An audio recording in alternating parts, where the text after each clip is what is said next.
যত তাড়াতাড়ি সম্ভব আমাকে মহারাজ কংসর কাজ পূর্ণ করতে হবে, না হলে আমার জীবন সংকটে পড়ে যাবে। উমেশ,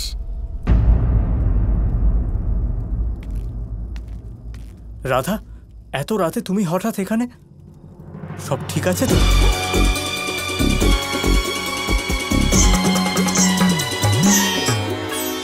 মানে মানে উমেশ, আমার তোমাকে কিছু গুরুত্বপূর্ণ কথা বলার আছে। কি কথা রাধা? ওই কৃষ্ণ, ও এখানে এসে গেছে। কি?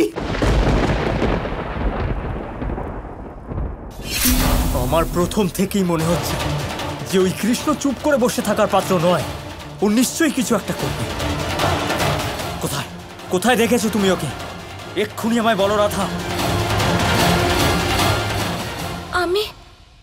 আমি ওকে বাড়ির বাইরে দেখেছি, এক্ষুনি দেখেছি। আমার পূর্ণ বিশ্বাস যে ও আমার বিবাহ ভাঙতে এসেছে।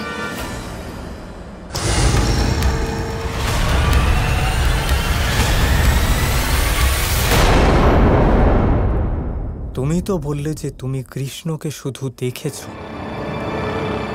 তাহলে আমার এরকম কেন মনে হচ্ছে যে তুমি কৃষ্ণর সাথে কথাও বলে এসেছো?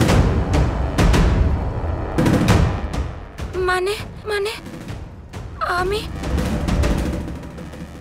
আসলে ব্যাপারটা হচ্ছে যে আমি ও মা গো, ভীষণ ভয়ানক ঘটনা ঘটে গেছে উমেশ বাবু। রাধা দেবী, আপনিও না পুরো কথাটা বলেন না। তুমি এখানে কি করছো কোপা? আমি এখানে কি করছি?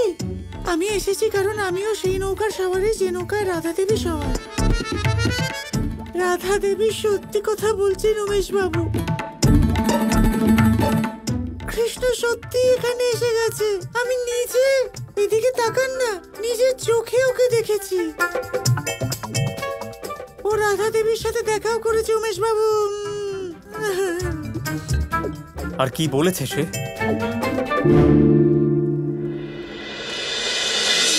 সময় কত বিচিত্র হয়। সময় আমাদের পক্ষে থাকলে আমরা নিজেদের রাজা মনে করে নিই, আর সেই সময় যদি বিপক্ষে চলে যায় তাহলে নিঃস্ব হতে সময় লাগে না। তাই মানুষের একটা অভ্যেস আছে, খারাপ সময়ের জন্য কিছু সঞ্চয় করা।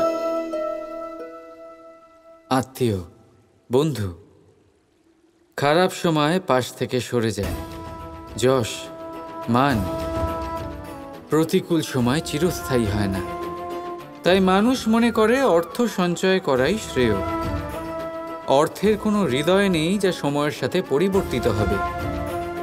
সংসার বলে সর্বদা অর্থ সঞ্চয় করতে থাকুন। খারাপ সময় অবশ্যই কাজে লাগবে, কিন্তু আমি বলবো শুভ কর্ম করতে থাকুন, আনন্দে থাকুন, নিজের ওপর আর ঈশ্বরের ওপরে বিশ্বাস রাখুন। খারাপ সময় কখনো আসবেই না। রাধা রাধা।